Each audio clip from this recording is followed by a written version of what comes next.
வாங்கலையோ விறகு, தாயே விறகு வாங்கலையோ விறகு. தென்னை மரம், தேக்க மரம், வேப்ப மரம், புளிய மரம், சந்தன மரம், மாமரம் எல்லாத்தையும் வெட்டி ஒன்னா கட்டி கொண்டுட்டு வந்திருக்கேன் தாயே.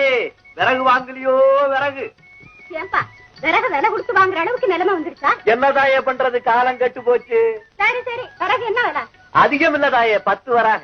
அடப்பாவி, விறகுக்கா விலை 10 வராக? இன்னொரு தடவை கேட்டீங்கன்னா 15 வராக.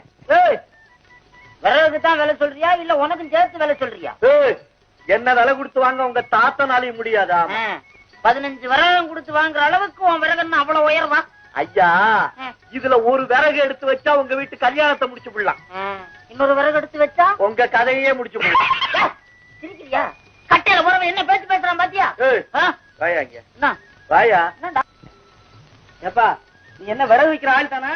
ஏப்பா, நீ என்ன விறகு வாங்குற ஆள் தானா? ஏன், எப்படி தெரியுது?